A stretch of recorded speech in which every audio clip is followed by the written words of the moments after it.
ہمارے چینل میں خوش آمدید۔ تو چلیے شروع کرتے ہیں آج کی کہانی۔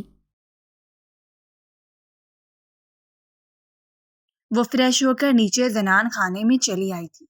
خان فیملی میں پردے کا خاص خیال رکھا جاتا تھا۔ بچپن سے ہی نامحرم کزنز کے ساتھ کھیلنے کی اجازت نہیں تھی۔ ان کے رشتے بھی بچپن سے طے کر دیے جاتے تھے، جس کو نبھاتے نبھاتے عورت پس کر رہ جاتی ہے۔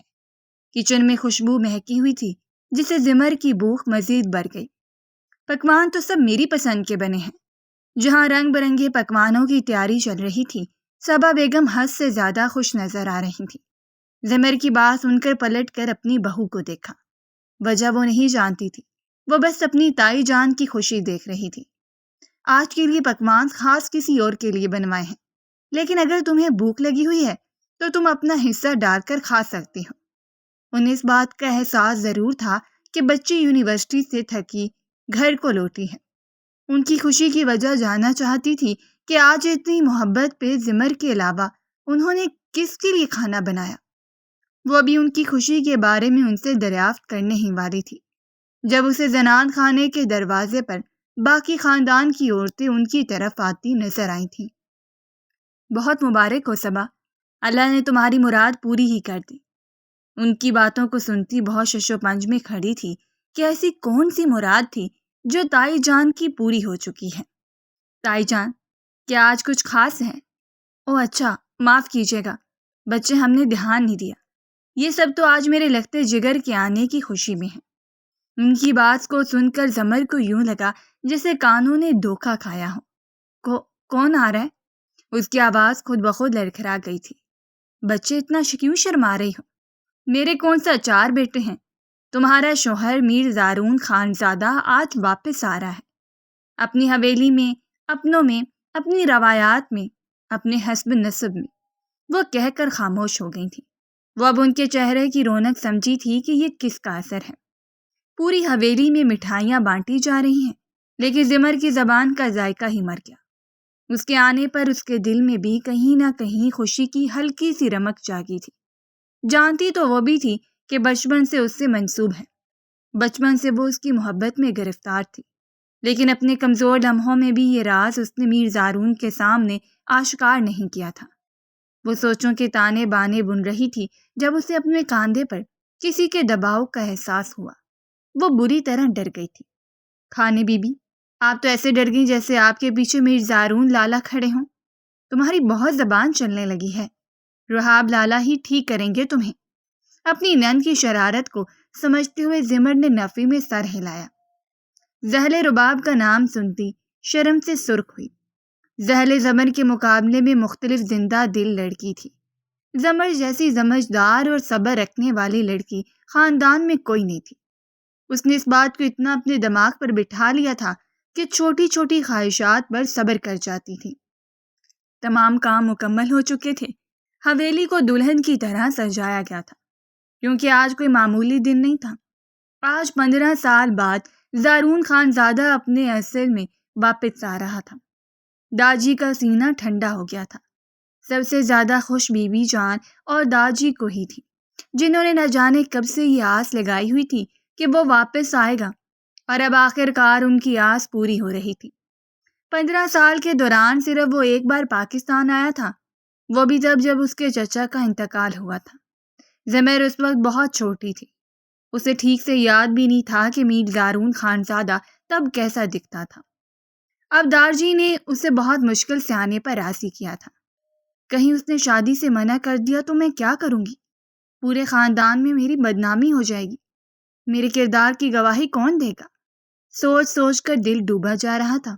وہ صرف 1 ہفتے کے لیے آیا تھا، اور ٹھیک 1 ہفتے بعد وہ واپس لندن چلا گیا تھا۔ ان خیالات کے بارے میں ابھی داجی کو اس نے کچھ نہ بتایا۔ کس کو خبر تھی کہ کس کی قسمت کا کروٹ بیٹھے گی؟ اب وہ کتنی بھی کوشش کیوں نہ کر لیتا، آخر کو آنا اس نے یہاں ہی تھا۔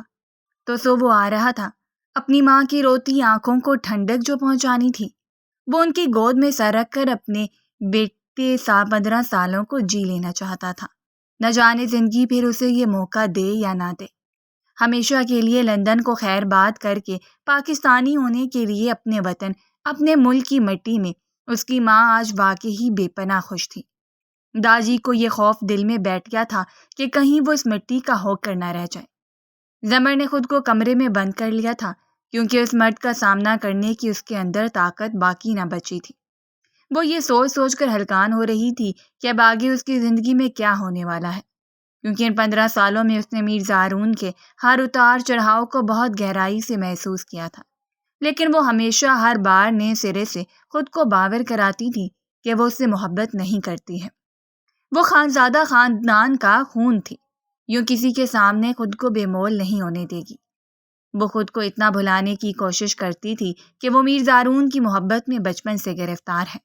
اس دن وہ ہار جائے گی، اس لیے وہ کبھی خود کو یاد نہیں آنے دیتی تھی۔ یہ بات سختی سے اپنی زندگی میں وہ جس بات کی نفی کرتی اور جھٹلاتی آ رہی تھی، اپنے آپ کے اوپر اس نے اتنے خول چڑھا رکھے تھے کہ کبھی جذبات کی عکاسی چہرے سے نہ ہونے دی۔ وہ محبت جو اس سے کرتی آ رہی تھی، باہر ایک بار پھر سے شور بلند ہو چکا تھا۔ وہ جانتی تھی کہ یہ شور کس لیے بلند ہو رہا ہے۔ وہ باہر کے شور میں اپنے اندر کے شور کو سختی سے دبانے کی کوشش کر رہی تھی۔ اس کا باقی سب کی طرح وہاں استقبال کرنے کا کوئی دل نہیں تھا۔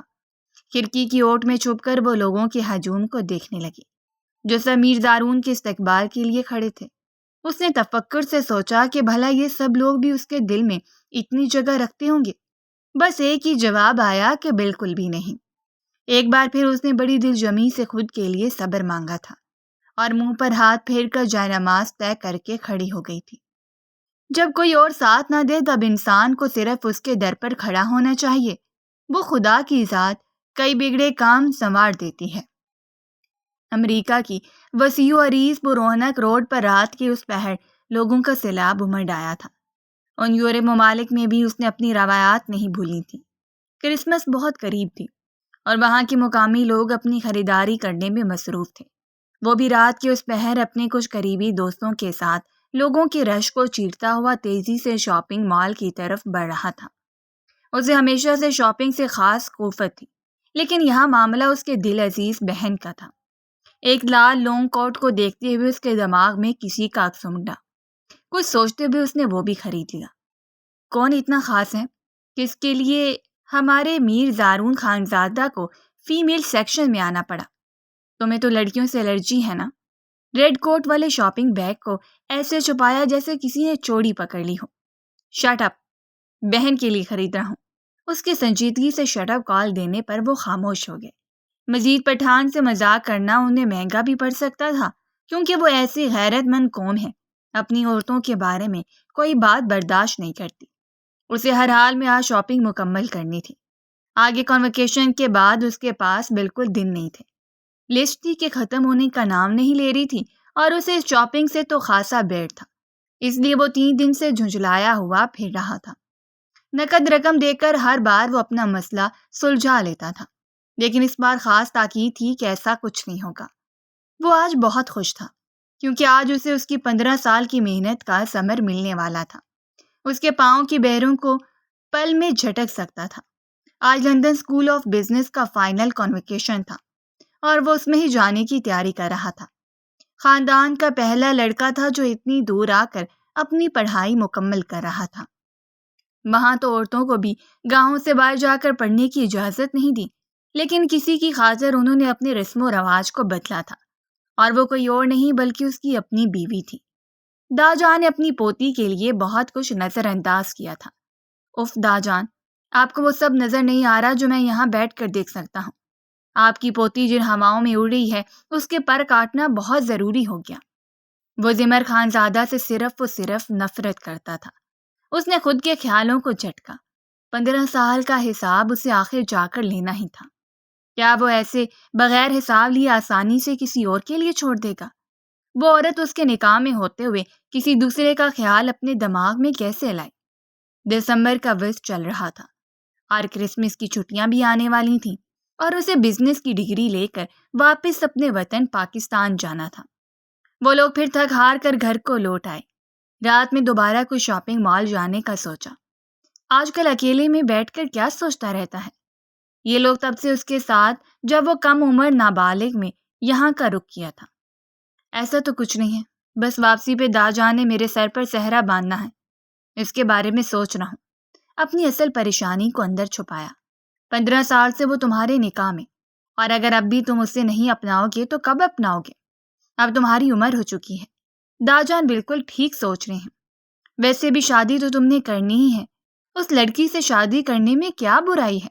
تمہارے خاندان کی پڑھی لکھی اور پردے دار لڑکی ہے۔ اتنا کہہ کر وہ اٹھ کر تیاری کرنے لگا۔ اپنے داجان کی بات ابھی تک نہیں بھولا تھا۔ اگر تم اس سال نہ آئے تو تمہارے سے نکاح ختم کر کے میں رحاب کے ساتھ منسوب کر دوں گا۔ اس کی حیرت پہ گہرا وار کیا گیا تھا۔ داجان کو کیا خبر تھی جو بات انہوں نے صرف اکسانے کے لیے کی ہے، اس کا آگے جا کر کیا نتیجہ نکلے گا۔ داجان کی بوڑھی ہڈیاں مزید اس کا انتظار نہیں کر سکتی تھی۔ انہوں نے سختی سے کہہ دیا تھا کہ اس کے آتے ہی شادی کی تاریخ رکھ دی جائے گی۔ وہ مزید تاخیر نہیں کریں گی۔ اس کے بھورے بال ہمیشہ ماتھے پر بکھرے رہتے تھے اور وہ انہیں وقتاً فوقتاً ہاتھ سے ماتھے سے پیچھے ہٹاتا رہتا تھا۔ ایشیائی بیوٹی کو دیکھ کر لڑکیوں نے رشک کیا۔ وہ سرخ و سفید رنگت کا مالک تھا۔ اس کی گہری تیکھی آنکھیں تھیں جو اس کی آنکھوں میں ایک بار دیکھ لیتا وہ نظر نہیں چرا سکتا تھا۔ بالوں کی ہم رنگ اس کے چہرے پر بھورے رنگ کی ہلکی ہلکی داڑھی تھی۔ وہ مضبوط اور توانا مردانہ جسم کا مالک تھا۔ بے انتہا لڑکیاں اس کی وجاہت پر مرتی تھیں اور اس کی ایک نظر کے لیے ترستی تھیں، پر وہ اتنا اکڑو اور مغرور تھا کہ ایک نگاہ غلط بھی وہ کسی پر نہیں ڈالتا تھا۔ وہ اپنے اصول کا نہایت کھڑا اور سچا انسان تھا۔ وہ اپنے جذبات صرف اس پر لٹانا چاہتا تھا جو اس کی اصل حقدار ہوگی۔ اسے اپنی وجاہت، اپنی قابلیت پر بہت ناز تھا، اس لیے وہ ہمیشہ اسٹینڈرڈ کی چیزیں خریدتا اور اپنے لیول کے لوگوں کو ہی دوست بناتا تھا۔ اپنے بال ماتھے پر سے ہاتھوں سے ہٹا کر اس نے خود پر برانڈڈ پرفیوم اچھے سے سپرے کیا اور پیروں کو جوتوں میں قید کر کے اس نے اپنا آخری جائزہ لیا۔ بڑی مشکل سے اس نے اپنی جھکی ہوئی پلکوں کو اٹھایا۔ وہ کس قدر خوبرو انسان تھا۔ دل کی دھڑکنوں کا شور اسے شرمندہ کر رہا تھا۔ اگر کسی اور نے سن لیا تو خان بی بی کے بارے میں کیا سوچے گا؟ آج حویلی میں خاص داجی کی طرف سے دعوت تھی۔ رحاب اور خالہ بھی پہنچ چکے تھے۔ سب لوگوں نے بی بی جان کے کمرے میں رونق جما رہی، جبکہ مرد سارے مردان خانے میں موجود تھے۔ انہوں نے سب کو اکٹھا کر کے کچھ خاص باتیں کہنی تھیں۔ سبھی جانتے تھے کہ آخر کو کیا بات ہے۔ اس وقت زنان خانے میں صرف لڑکیاں بھی کھانے سے بھرپور انصاف کرنے میں مصروف تھیں۔ صرف میر زارون خان زادہ کو یہاں آنا قابل قبول تھا کیونکہ سبھی اس کے محرم رشتے تھے۔ مورے چھوٹی ادب کے تقاضے کو نبھاتے ہوئے وہ جالی کے پاس کھڑا ہو کر آواز دینے لگا۔ جب اس کی آواز سن کر زمر کے گلاس میں پانی ڈالتے ہاتھ ہٹک کر رک گئے۔ دل نے کہا تم ہار جاؤ گی، کیا کسی کی آواز بھی سحر طاری کر سکتی ہے؟ 15 سال بعد آواز سنی تھی۔ اس کی ایسا لگ رہا تھا کسی نے اس کے بے جان جسم میں جان ڈال دی ہو، اس کے جسم سے روح بھی نکال لی ہو۔ اس کا دل بھرپور انداز میں شور مچا رہا تھا، پر اس کا چہرہ ایسا تھا جیسا باہر کھڑا ہوا شخص کوئی اور ہے۔ وہ اسے جانتی ہی نہیں۔ اپنے چہرے پہ اپنے والی لالی کو پہلے ہی اندر دبا دیا تھا۔ اس لمبے وقفے میں اس کی روح بے چینی کا شکار بھی تھی کہ اگر اسے کوئی آواز نہ آئی تو کہیں وہ یہیں نہ آ جائے۔ وہ کتنی دیر سے انتظار میں کھڑا تھا، لیکن کہیں مورے اور چھوٹی نظر بھی نہیں آئی۔ اپنے چہرے کو نارمل بنایا، جہاں جذبات تو دور کوئی تاثر بھی نہیں تھا کسی چیز کا۔ اس کی آواز ایک بار پھر سے آئی تھی، زاہلے اپنے کانوں سے کبھی یہ ہینڈ فون نکال بھی دیا کرو تو تمہیں معلوم ہو تمہارا بھائی تمہیں کب سے آوازیں لگا رہا ہے۔ او ہو، میرا بھائی ہو گیا، آپ کا کچھ نہیں لگتا۔ خانے بی بی، آپ اپنے شوہر کو پوچھ لیتی، شرم کرو، اور اگر آئندہ تم نے کچھ ایسا مشورہ مجھے دیا تو میں بی بی جان کو تمہارے بارے میں سب بتا دوں گی۔ اف، آپ کی یہ دھمکیاں۔ زالے ماتھے پہ ہاتھ مارتی اپنے لالا کے پاس چلی گئی۔ باقی کا کھانا وہ وہاں کھانے کی بجائے کمرے میں لے آئی تھی، کیونکہ میر زارون کی موجودگی میں نوالا بس حلق میں پھنس سکتا تھا۔ اف، کیا مصیبت ہے، کیوں پاگل ہو گئی ہوں آخر؟ جب تک یہاں نہیں تھا تب بھی تو صبر کیا ہوا تھا نا میں نے، پھر اب کیا تکلیف ہو رہی ہے؟ ویسے بھی آج داجی اس متعلق بات کرنے ہی والے ہیں۔ وہ شخص ساری زندگی کے لیے تمہیں سونپ دیا جائے گا، پھر تم اس کے دل کی سلطنت پر اپنا گھر بنا لینا۔ پھر میں کیوں بے وقوفوں کی طرح اس شخص کے بارے میں سوچی جا رہی ہوں؟ یہ جانتے ہوئے بھی کہ وہ مغرور شخص کبھی میرا ہو ہی نہیں سکتا۔ اگر اسے علم ہو گیا تو اپنے ناک مزید اونچی کر لے گا۔ پھر بھی مری جا رہی ہوں میں اس کے لیے۔ زمر خانزادہ، اس نے خود کو پکارا تھا، تم کوئی عام لڑکی نہیں ہو جو یوں محبت سر پر سوار کر رہی ہو۔ تمہیں اپنی تربیت اور اپنا وقار نہیں بھولنا ہے۔ ایک محبت کی خاطر تم کیا اپنا سب کچھ رون ڈالو گی؟ یاد کرو زمر، تم نے دعا میں خود کے لیے اسے نہیں مانگا تھا، صرف صبر مانگا تھا، اس کی ذات پر صبر۔ تو پھر کیوں صبر کا دامن چھوڑ رہی ہو؟ اللہ ثابت قدم رہنے والوں کو ہمیشہ پسند کرتا ہے، اور پھر تم تو ہمیشہ اللہ کے فیصلوں پر راضی ہونے والی ہو، تو پھر اب کیوں؟ کیا خدا نخواستہ تمہیں اب اللہ کے فیصلوں پر یقین نہیں رہا؟ کیا تم خود کی منصوبہ بندی کو اول سمجھتی ہو؟ تمہیں یہ باور کرنے کی ضرورت ہے کہ آج تمہیں اس حویلی میں جو مقام اور عزت و وقار ملا ہے وہ صرف اس صبر کی بدولت ہے جس کا دامن تم نے اب تک پکڑے رکھا ہے۔ تائی جان کو وہ کیسے حوصلہ دیا کرتی تھی کہ زارون کے بارے میں وہ پریشان ہونا چھوڑ دیں، وہ ان کا خون ہے اور انہی کی طرف پلٹ کر آئے گا۔ یہ سارے وہ دلائل تھے جو اس وقت اس کے ذہن اسے دے رہا تھا، پر سارے دلائل اور ساری وضاحتیں اس وقت جھوٹی پڑ جاتی ہیں۔ وہ اتنی مضبوط لڑکی ٹھیک بے خود اندر سے تو ہار سکتی تھی، لیکن کبھی اپنے والدین کا سر جھکنے نہیں دینا چاہتی تھی۔ کبھی ماں کو اس بات کا ملال نہ ہو کہ انہوں نے اکیلے اس کی تربیت میں کوئی کمی چھوڑ دی۔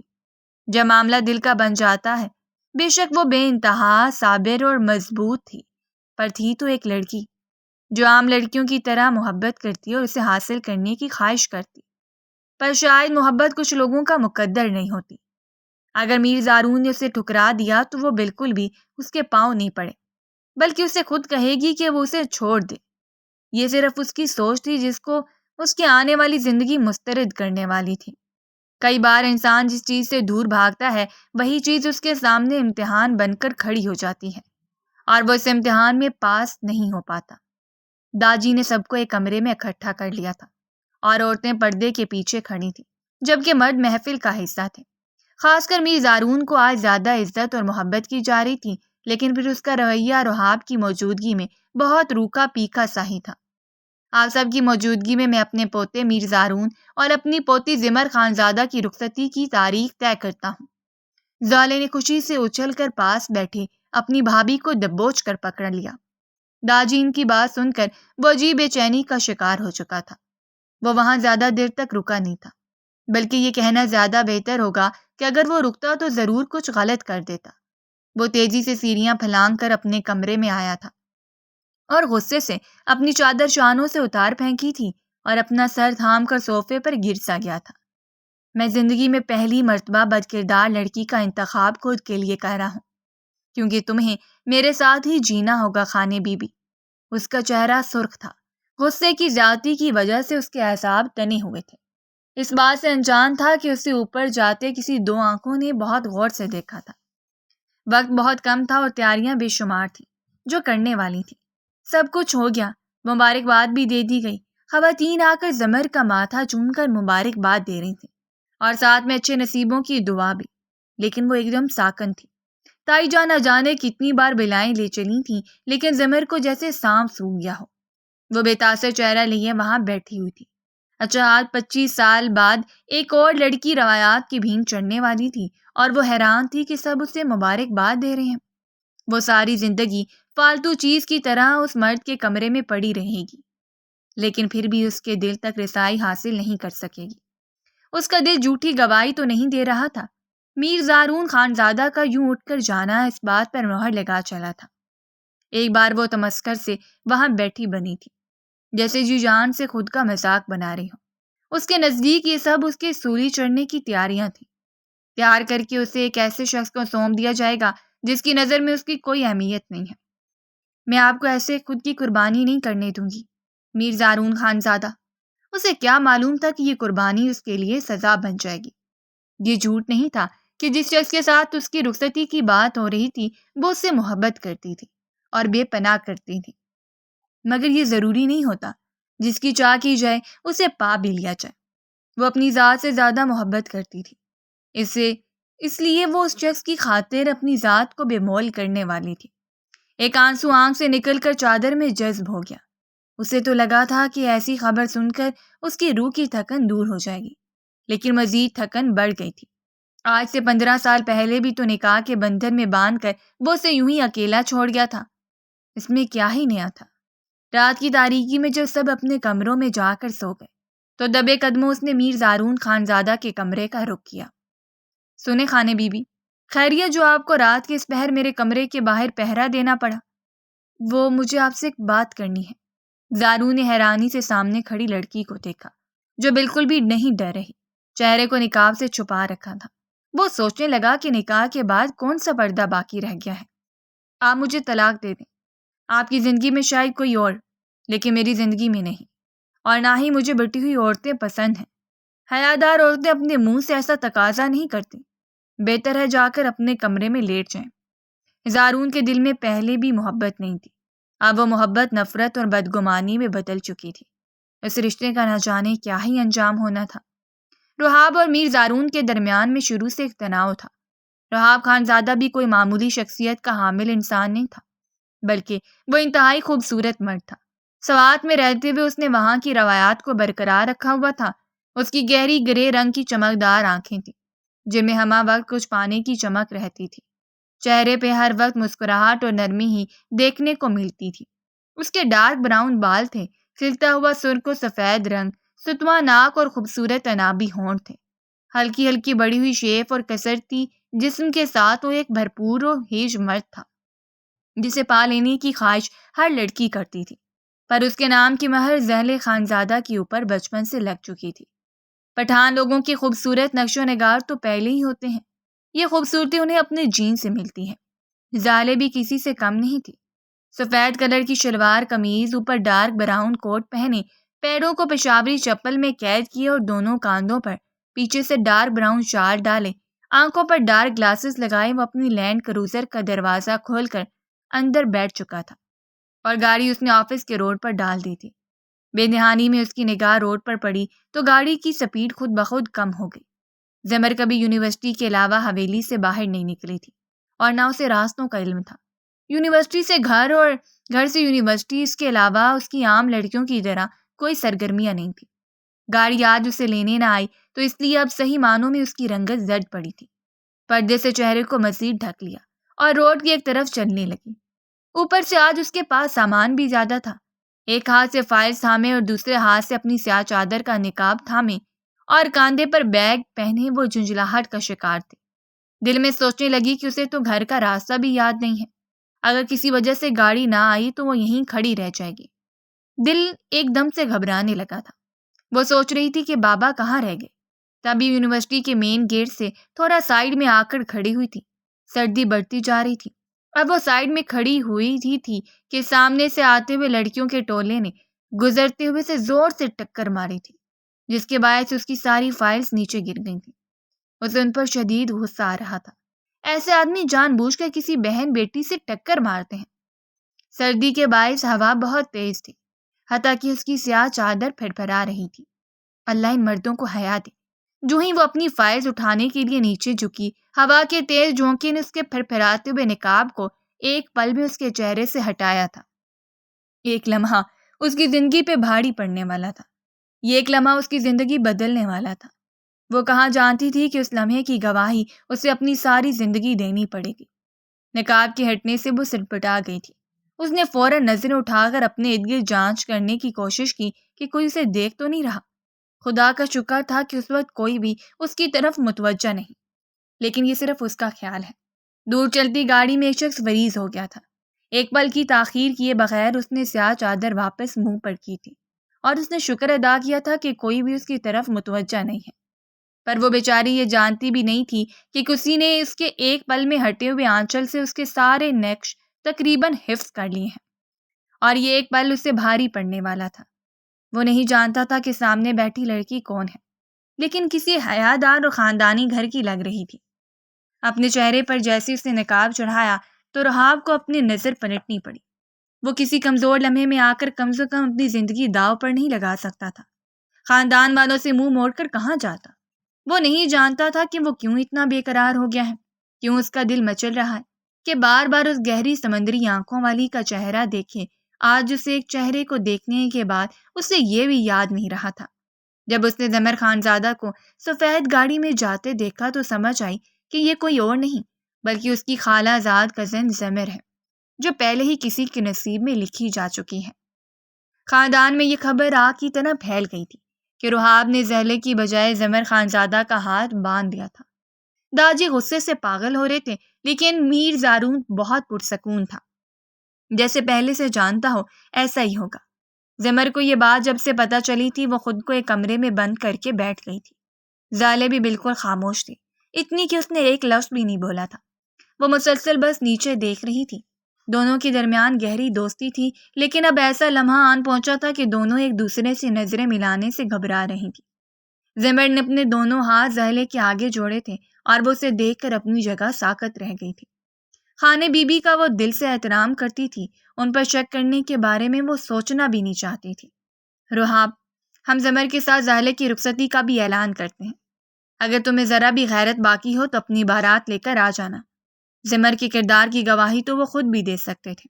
انہیں اپنے پوتے کی عقل مندی پر پورا یقین تھا کہ اس واقعے سے میر زارون کی سوچ میں کوئی فرق نہیں آئے گا، لیکن وہ کہاں جانتے تھے کہ وہ اپنی سوچ تو پہلے بنا چکا ہے۔ یہ تو صرف ایک چنگاری تھی جو بہت جلد دو گھر تباہ کرنے والی ہے۔ مجھے معاف کر دو، میری وجہ سے تمہیں تکلیف پہنچی۔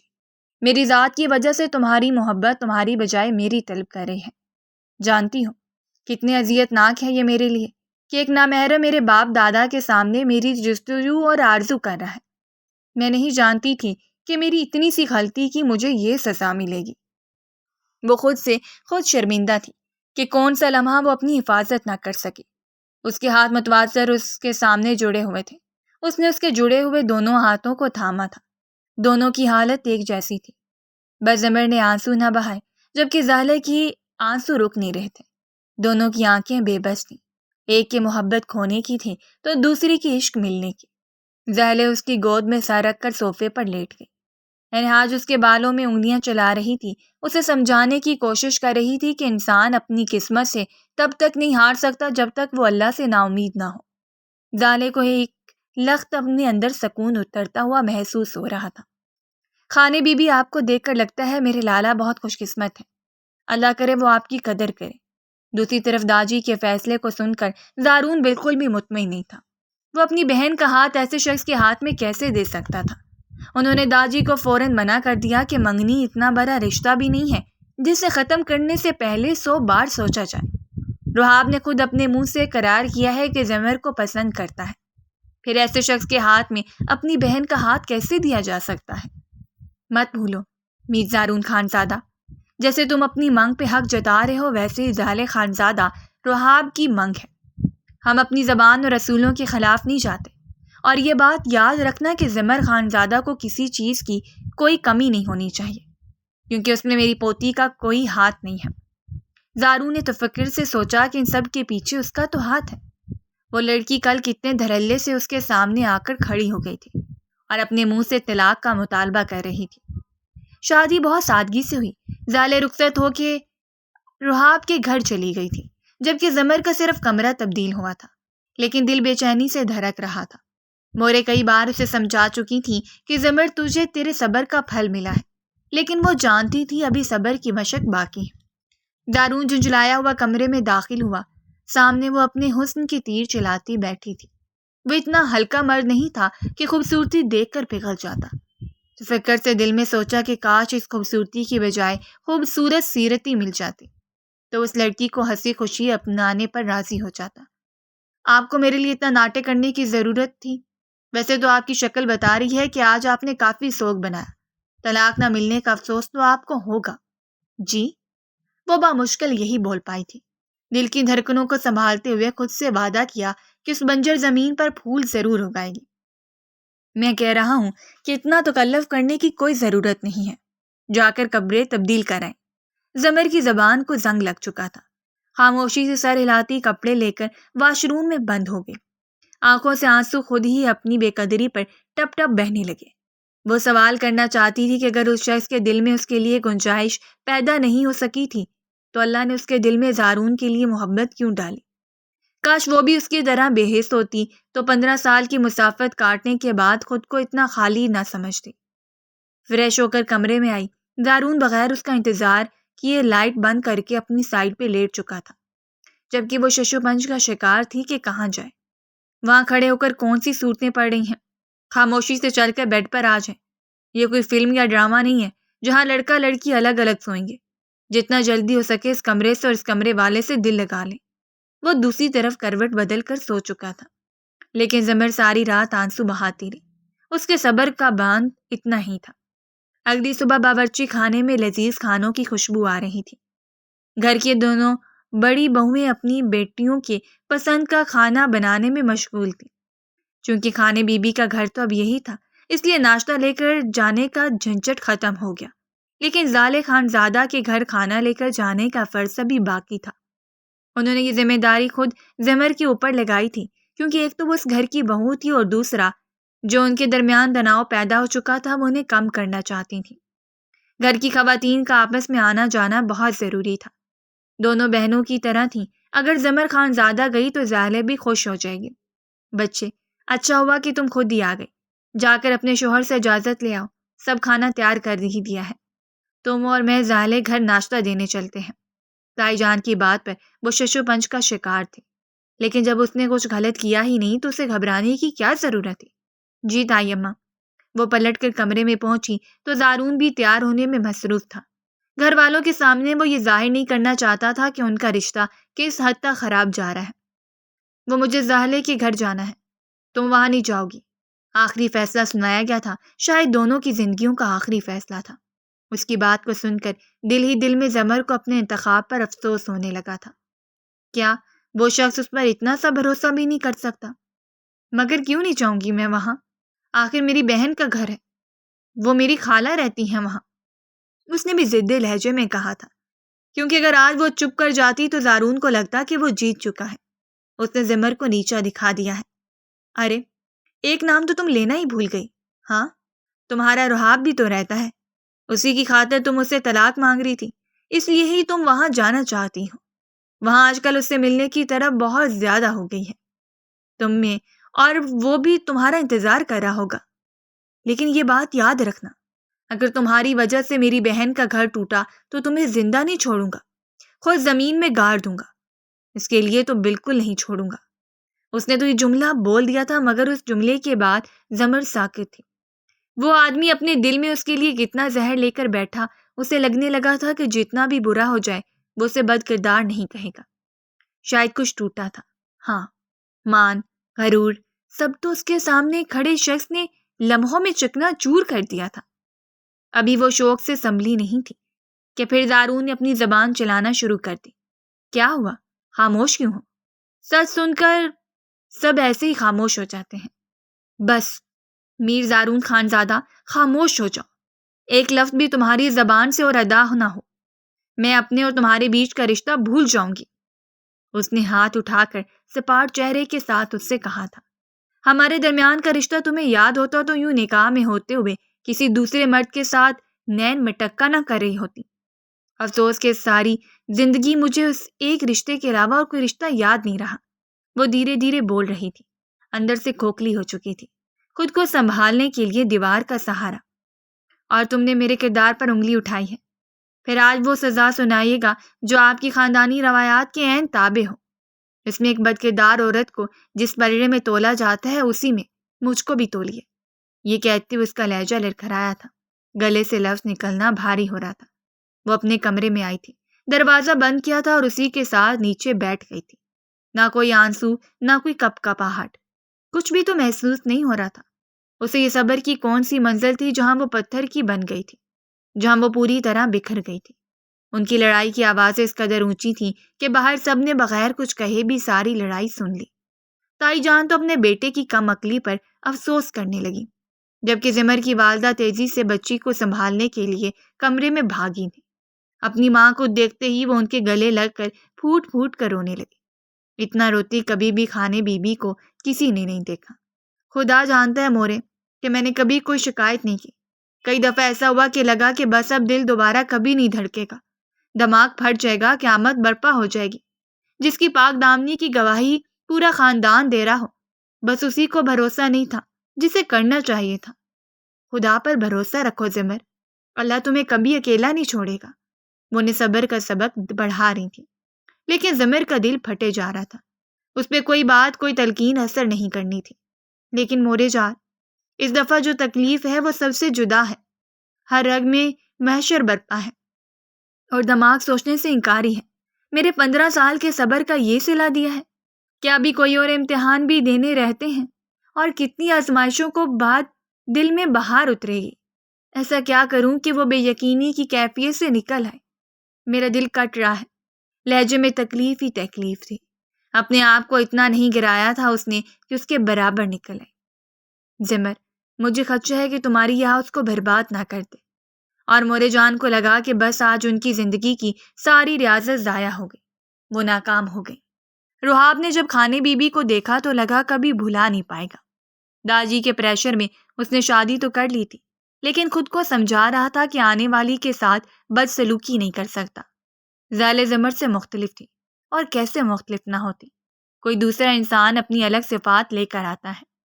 ان دونوں کی زندگی کی شروعات بہت اچھے طریقے سے ہوئی، لیکن صبح ناشتے کی ٹیبل پر انہیں زارون کے کارنامے کے بارے میں پتہ چل چکا تھا، جس پر زالے نے پہلے اپنے بھائی پر افسوس کیا اور پھر اپنے شوہر پر۔ جو غلطی لالا نے کی ہے وہ غلطی آپ کو نہیں کرنی چاہیے۔ وقت رہتے آپ یہ غلطی سدھار دیں، ان دونوں کے درمیان کی غلط فہمی کو دور کر دیں۔ خانے بی بی بالکل بھی ایسی نہیں ہے، بلکہ وہ تو پاک عورتوں میں سے ہیں۔ زمر نے اپنا کیا حال بنا لیا تھا، نہ کچھ کھانے کا ہوش تھا نہ پینے کا۔ خود کو ایک کمرے میں بند کر کے رکھتی تھی۔ نماز روزے کی پابندی اس نے اس حالت میں بھی نہیں چھوڑی تھی۔ اللہ سے کیسے ناراضگی؟ یہ تو اس کے بندے کا ظرف ہے۔ رحاب کا دل و دماغ پر ایک ہی ہستی اس لمحے حاوی تھی، زمر زارون خانزادہ۔ یہ وہ واحد ہستی تھی جس نے رحاب کو شروع سے ہی حیرتوں کے سمندر میں غوطہ زن رکھا تھا۔ وہ کوئی عام خاتون نہیں تھی۔ اس نے تو اس موقع پر بھی صبر کا دامن ہاتھ سے نہیں چھوڑا تھا۔ وہ عورت کیا تھی؟ اتنی پرسکون اور پر اخلاق کیسے ہو سکتی ہے؟ کوئی اور ہوتی تو اب تک رحاب کو بددعاؤں کے ٹھہرے میں کھڑا کر چکی ہوتی، لیکن اس نے کچھ کہنے کی بجائے اپنا فیصلہ اللہ کی عدالت میں چھوڑ دیا تھا۔ وہ اسے سمجھنے سے قاصر تھا۔ اس نے اپنی پوری زندگی میں ایسی خوبصورت عورت نہیں دیکھی تھی۔ وہ اپنے اخلاق کی وجہ سے پروکار تھی، ورنہ کب کی رحاب کے دل سے اتر چکی ہوتی۔ ان کی نظر میں زارون سب سے زیادہ بدبخت اور کم عقل انسان تھا، جو اپنی بیوی کی پاک دامنی کو پہچان نہیں سکا۔ افسوس ہے تم پر زارون خانزادہ، بائے رہ کر بھی تم اپنی سوچ کو براڈ نہیں کر سکے۔ جس کا حسن نقاب پوش ہونے کے باوجود بھی اس کا پورا وجود منور کرتا تھا۔ ایسی عورت جس کے نقش انسان ایک جھلک پر ازبر کر لے۔ وہ عورت جس کی پہلی جھلک نے اس مرد کو اتنا بے بس کر دیا تھا، اس کو فیصلہ کرنے پر مجبور کیا تھا۔ وہ اس قدر اندر ٹوٹ پھوٹ کا شکار تھی، وہ ایسی پاک دامن عورت کی کردار پر کیچڑ اچھالنے کا سوچ بھی نہیں سکتا تھا۔ خانے بی بی آپ سے ملنے کو رحاب لال آئے ہیں، کہہ رہے ہیں کچھ ضروری بات کرنی ہے۔ وہ ایک ایسی عورت تھی جو خود پر کی ہوئی زیادتی جو کہ ناقابل معافی تھی، یہ بات جانتا تھا کہ ایک شخص کے وجود کی خوشبو سے لتھڑی چادر کا لمس محسوس کرنے کے صدقے معاف کر رہی ہے۔ ہم تم سے مردان خانے میں بٹھا دو، کوئی سوچ کر اٹھی تھی۔ کیا وہ سوالی کیا فریاد کرنے آیا ہے؟ گھر میں سبھی لوگ زارون کی بدبختی پر افسوس کر رہے ہیں۔ اس خاندان کی سب سے خوبصورت باپردہ اور ذہین عورت کے کردار پر الزام لگایا تھا۔ اب میرے کردار پر کون سا کیچڑ اچھالنے کو آئے؟ میں آپ سے معافی مانگنے آیا ہوں خانے بی بی۔ نظر تک نہیں اٹھائی تھی، لیکن زمر نے یہ دیکھنا ضروری نہیں سمجھا۔ وہ اس کی بہن کا شوہر تھا، جو راستہ بھٹک کر غلط دروازے پر دستک دے رہا تھا۔ جانتا بھی تھا کہ وہ دروازہ نہیں کھولے گی۔ جاؤ، تمہیں اپنی بہن کے صدقے معاف کر دیا۔ وہ پلٹتے ہوئے زارون کی قسمت کو پھر بھی کوسنا نہ بھولا تھا کہ کیسا انسان تھا۔ آخری بار زارون کی مدد کرنے کے لیے بھی صرف اور صرف خانے بی بی کی خاطر اس نے فون لگایا۔ اسے لگا تھا کہ شاید وہ فون نہیں اٹھائے گا، لیکن پہلی کال پر ہی زارون نے فون اٹھا لیا تھا۔ کیوں فون کیا ہے؟ تمہیں یہ سچ بتانے کے لیے فون کیا کہ زمر بی بی کا میرے ساتھ کوئی تعلق نہیں ہے، بلکہ میں نے تو ان کی ایک جھلک یونیورسٹی روڈ پر دیکھی تھی، جب وہ بے دہانی میں بکس اٹھاتے ہوئے 2 سیکنڈ کے لیے نقاب پہ ہاتھ نہ رکھ سکی۔ تم نے مجھے بد کردار کہنا ہے تو کہہ سکتے ہو، لیکن ایک ایسی عورت کو سزا مت دو جس کے کردار کی گواہی تمہیں کوئی دوسرا مرد بھی دینے کو تیار ہو۔ وہ تو ایسی پاک دامن عورت ہیں کہ تمہاری بہن کے صدقے مجھے معاف کر دیا۔ جن کی خاطر ان کا گھر تباہ ہوا تھا۔ زارون اس کی بات سن کر سناٹے میں آ چکا تھا۔ وہ اپنے ہاتھوں سے اتنا نقصان کر گیا تھا کہ اب اس کو سمیٹنے میں بھی صدیاں لگ جانی تھی۔ آپ کی خاموشی اس بات کی گواہی دے رہی ہے کہ آپ کو میری باتوں میں صداقت مل چکی ہے۔ اس سے پہلے کہ خانے بی بی یہاں سے نکل جائیں، آ کر انہیں منا لیں۔ زارون تیزی سے گاڑی بھگا کر حویلی کی جانب آیا تھا، جبکہ رحاب وہاں سے جا چکا تھا۔ وہ جانتا تھا کہ اس کی بیوی کس کمرے میں ہو سکتی ہے، اس لیے اس نے خانے بی بی کی کمرے کا رخ کیا۔ زمر، اب میرے کردار پر کون سا داغ لگانا باقی رہ گیا ہے جس کے لیے واپس پلٹ کر آئے ہیں؟ میں تمہارا خطا کار ہوں، معافی مانگنے کے لیے پلٹ کر آیا۔ میں نے آپ کو معاف کیا، وہ خاموشی سے کہہ کر جائے نماز تہ لگا چکی تھی۔ کبھی کبھار ہم انسان سے اتنی محبت کر بیٹھتے ہیں کہ خدا کی محبت کو فراموش کر دیتے ہیں۔ اسے بھی یہ بات سمجھ آ گئی تھی کہ جب تک وہ دنیا میں ایک شخص کے پیچھے بھاگ رہی تھی تب تک وہ خالی ہاتھ تھی۔ جب اس نے اللہ سے دل لگا لیا تو وہ انسان پلٹ کر خود ایک دن میں اس کے پاس آیا تھا۔ یہ خدا کا معجزہ ہی تو تھا۔ کیا چیز ہو تم؟ مجھ سے سوال کرو، میرا کالر پکڑ کر مجھے کٹہرے میں کھڑا کرو کہ تم ہوتے کون ہو جس نے میرے کردار پہ داغ لگایا؟ کیسی عورت ہو تم؟ کیا اتنی محبت کرتی ہو جو پہلی بار میں مجھے معاف کر دیا؟ نہیں، آپ سے میری محبت اس وقت ختم ہو چکی تھی جب صبح آپ نے میرے کردار پہ داغ لگایا تھا۔ اب یہ خدا سے محبت ہے، اور اس کی محبت مجھے اس بات کا حکم دیتی ہے کہ میں آپ جیسے شخص کو معاف کر دوں۔ آپ سے بغض رکھ کے مجھے کیا ہی ملے گا؟ میری زندگی کا مقصد آپ نے پلٹ دیا، اور اس کے لیے میں آپ کی شکر گزار ہوں۔ اگر اس وقت آپ مجھے عرش سے فرش پہ نہ گراتے، شاید میں اس حالت میں نہ آتی۔ ان دونوں کے درمیان ایک سخت خاموشی تھی۔ اگر آپ کو ہماری کہانی پسند آئی ہو تو ہمارے چینل کو لائک کریں اور سبسکرائب کر دیں۔